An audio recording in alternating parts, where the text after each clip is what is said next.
pou y pegar tanta pancha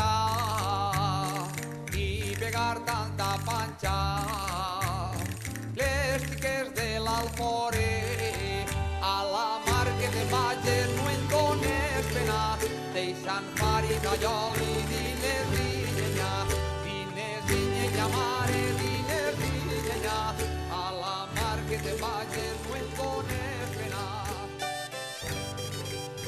Home, en una situació que tècnicament es coneix com una llengua minorada. Sovint es parla de llengües minoritàries, fins i tot en la Comissió Europea es parla de llengües minoritàries, però el terme minoritari no és correcte, aplicat al català no és correcte, perquè és una de les llengües més parlades de la Unió Europea. Llengua minorada és aquella que en el territori on habita no és necessària.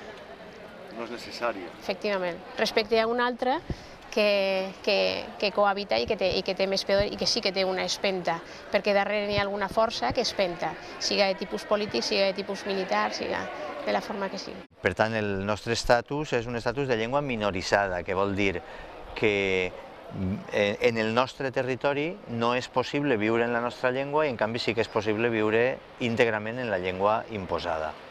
És a dir, nosaltres no tenim els mateixos drets que una persona castellanoparlant ni en territoris castellanoparlants ni en els nostres territoris. Aquesta és la situació social que tenim. Hem utilitzat el terme conducta lingüística per referir-nos a tota la gran part de la conducta dels humans en què utilitzen el llenguatge, que és una gran part de la nostra conducta.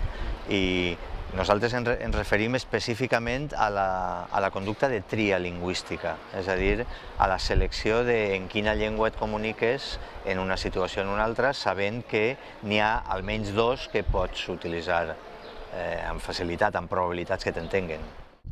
Relaxa't i actua amb normalitat, que es pot fer, que es pot viure en català sense problema. Nosaltres no som una llengua sense estat, som una llengua amb un estat en contra. Això és pitjor. Que és diferent. És dir, no és que no tinguem un estat que ens defensa, és que tenim un estat que, per cert, el paguem nosaltres majoritàriament i que utilitza totes les eines al seu abast per a exterminar la nostra llengua. Legals, polítiques, socials, propagandístiques, totes. Voluntàriament, ho fan voluntàriament, sense cap mena de dubte ni de pal·liatiu. Et puc explicar una anècdota que ho il·lustra molt bé. Quan fa poc més d'un any vaig anar al Parlament d'Estrasburg a explicar la situació de TV3 al País Valencià, això es va fer en una reunió que és un intergrup. Un intergrup és una reunió que es convoca i va qui vol. Dels parlamentaris, dels europarlamentaris, va qui vol, de qualsevol grup i sense cap restricció.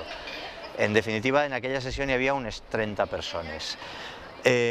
Les traductores que hi havia, les traductores d'espanyol que hi havia allà, eren totes catalanoparlants. I per tant ens van fer saber que podríem fer la nostra intervenció en català i elles podrien traduir. El govern espanyol va vetar això. Va vetar que es fera una reunió informal que no té entitat europarlamentària, és una reunió merament informativa, ho va vetar quan no tenia cap cost. Això sembla que va d'acord amb una política de simplement no interessar-se molt pel català. No, això és anar a sac. Perquè fins i tot en terrenys on tindria tan poca transcendència això i cap cost, s'esforcen en evitar-ho. Van fer les intervencions en anglès. La presidenta ens va invitar a fer-ho en castellà i li vam dir que de cap manera ho faríem en castellà, perquè justament això estaria consolidant el que pretén el govern que veta això. I on es queda el plurilingüisme en aquest cas? Pregunta-ho al govern espanyol on es queda el plurilingüisme. Jo no tinc cap problema amb el plurilingüisme, jo parlo 4 llengües, soc capaç de funcionar correctament en 4 llengües, no és meu el problema. I la majoria dels nostres ciutadans, com a mínim, en parlen 2, no són nostres els problemes de plurilingüisme. Com deia un amic nostre, el Lluís Bosch, qualsevol llengua és necessària, en gran mesura o en petita mesura, però com a mínim per a parlar amb mi. Per tant, n'hi ha un context que pot ser immens o pot ser un context molt petit com la interacció en un mateix. En aquesta mesura tu pots fer alguna cosa com a individu per a que aquesta llengua sí que siga necessària. Però clar, si nosaltres es carreguem dels nostres prejudicis de l'altre se sentirà malament si li parla en català, hòstia, bastant entenc que ha hagut de venir, que ha hagut de deixar-se la família, damunt no li faré la putada de parlar en català. És completament absurd, però sí que és una tendència. A cap i a la fi, tot això és la teva manera de veure les coses, no pots carregar-ho davant de l'immigrat.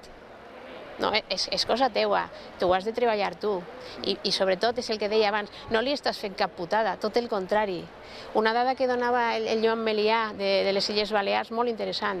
De les persones immigrades a les illes, del 100% de les persones, entre el 60 i el 70% tenien entre 3 i 6 llengües, és a dir, d'origen. I sobretot, segurament una de les quals ja era romànica. Per tant, qui és el pobret? Qui és el pobret a nivell lingüístic? Una persona que ja arriba ja en aquesta competència lingüística en tantes llengües tindrà molt poca dificultat per aprendre una altra. Això no és el problema. Això no és el problema.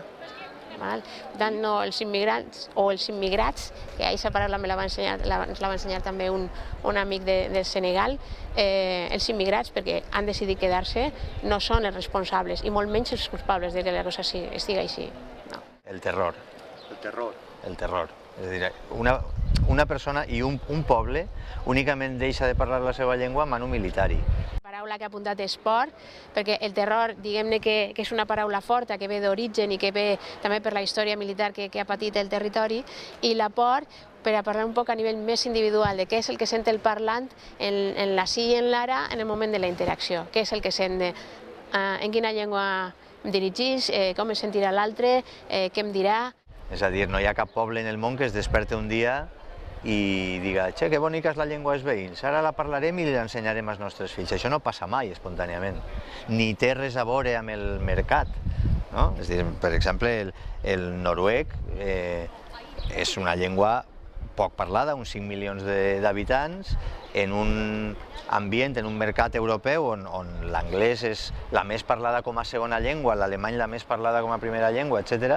Però això no afecta en absolut. Tu pots trobar cinema, teatre, ràdio, televisió, llibres, vida, en tots els sentits en noruec. Pot sonar com a molt fort, dir ara mateix que sentim terror quan no n'hi ha ningú que ens posa una metralleta al darrere, però bé, ja hem vist que en aquest mes han hagut 2 casos que han tingut molt de ressò mediàtic d'agressió física. El Miquel Gironès. Sí, i d'una altra persona a Girona també a l'Empordà. Però bé, tan lluny com fa 2 mesos a un músic a Galícia li van trencar 2 dits, també la policia per la mateixa raó, perquè anant pel carrer, després de que venia d'una assemblada, sembla que els va seguir la policia, es van demanar que s'identificaren i també va parlar en gallec i també va patir una agressió. Ningú deixa de parlar, cap poble deixa de parlar la seva llengua perquè vol. Això passa sempre perquè entra un exèrcit, t'obliga amb la força de les armes a aprendre la seva llengua, després organitza una societat en la qual necessites eixa llengua imposada per a sobreviure i no l'altra, i qui no és capaç d'aprendre aquesta llengua no pot ni tan sols tindre un treball digne i sobreviure, i al cap d'unes poques generacions tothom sap aquesta llengua, efectivament. Aquest és el mecanisme. El concepte de normalització és una paraula que jo crec que és bastant lletja i que per a entendre-la és molt fàcil. Necessitem un procés de normalització perquè ens han anormalitzat, ens han convertit en anormals. I com ens converteixen en anormals? Doncs entrant amb les armes, obligant-nos a aprendre una llengua que no és la nostra i obligant-nos a viure en una llengua que no és la nostra. La paraula clau és la necessitat. Quan una llengua no és necessària, doncs, i quan a més n'ha hagut la pressió històrica i la pressió política i la pressió legal que pateix una llengua com el català avui dia, doncs és una llengua que necessita aquesta espenta. Llavors estem en una situació anormalitzada, en la qual la nostra llengua ha sobreviscut, el català ha sobreviscut, perquè, com totes les llengües que han crescut en un territori, són llengües arrelades al territori, és a dir, la gent ha après a interpretar el món en base a aquesta llengua, o ha creat aquesta llengua en base a la interpretació que fa del món. I, per tant, hem seguit, mal que bé, parlant-la i transmetent-la als nostres fills, però hi ha una gran quantitat d'àmbits d'ús que ha perdut la llengua. No sé si és desafortunat fer la comparació en el tema de la igualtat de les dones. En algun moment se fa una feina de discriminació positiva amb les dones perquè durant molt de temps i avui dia encara es pateix una discriminació. Per tant, el que s'ha de fer és treballar en les eines que tinguem per a que s'arribi a un nivell d'igualtat. Si a això se li anomena normalització, doncs és un procés necessari. I això és la normalització, és a dir, restablir, rescabalar a una llengua que les ha perdudes manu militari, rescabalar-li les àrees i els àmbits de vitalitat que hauria de tindre. La paraula pot ser lletja, però la idea és imprescindible. Cal normalitzar perquè ens han anormalitzat. Està vivint un procés de substitució, està vivint un procés claríssim de substitució, clar. En canvi, la realitat dels pobles més xicotets no és això, vull dir, tot el món parla als pobles, però... En el meu poble, on jo visc, en Massalfassar, que és un poble xicotet, no tothom parla el valencià. És més, les persones que arriben i parlen en castellà no aprenen el valencià perquè no els hi fa falta, perquè tothom canvia i parla en castellà amb ells, per tant no els hi fa cap falta. Per tant, és un procés de substitució. Com deia en el segle XVIII, perdrien tot. És quan perds una llengua, perds tot, perds l'identitat i segurament n'hi hauria molts més problemes de salut i també de diversitat ecològica dels que n'hi ha ara. L'altre dia se'm va acudir una frase a Benidorm, quan vaig estar fent un taller en l'Institut Beatriu, que deia potser el nivell de pèrdua lingüística és directament proporcional al nombre de pisos que tenen els edificis al voltant. El que està passant ara en els poblets és el que va passar fa unes quantes dècades en les grans ciutats. La ciutat de València era una ciutat que valencianitzava la gent a principi de segle. La meva iaia va vindre d'un poble de Cuenca a principi del segle XX i quan jo la vaig conèixer pràcticament havia oblidat el castellà. Era pràcticament monolingüe en valencià i la seva llengua materna era el castellà. I sí que n'hi ha una relació entre pèrdua dels orígens, incloent-hi la llengua, i pèrdua de la possibilitat de viure-hi. I n'hi ha molts casos en tot el món, i l'ecolingüística en parla. Sí, arriba un moment que pot ser irreversible, encara que, per exemple, l'hebreu es va recuperar quan en un moment donat en la Terra només n'hi havia una persona, que era Ben Gurion, que tenia l'hebreu com a llengua materna. I ara mateix l'hebreu és una llengua perfectament normal. I n'hi ha uns quants casos, que el Bernat Joan ha replegat molt bé en una obra que es diu Normalitzacions reeixides, de països com Polònia, que han revitalitzat la seva llengua fins als nivells de plena normalitat quan estava pràcticament acabada. Em sembla que és una bona notícia que n'hi ha per a començar un nou mitjà de comunicació, més encara si és en valencià. Però és veritat que el país necessita un mitjà de comunicació que preste atenció específicament als temes que més ens importen als valencians i que ho faci en valencià, que és que això precisament és normalitzar, que és fer normal allò que hauria de ser perfectament quotidià, com és expressar-ho tot en la nostra llengua. Doncs enhorabona i moltes gràcies també per estar vosaltres ací. A dos diners la Barzella, d'olivetes del Cuquello, d'olivetes del Cuquello. Xiqueta, si te'n vols vindre, arromanga't Marieta més amunt del Melic i veuràs quina tecla tocarem esta nit, tocarem esta nit, tocarem esta nit, arromanga't Marieta més amunt del Melic.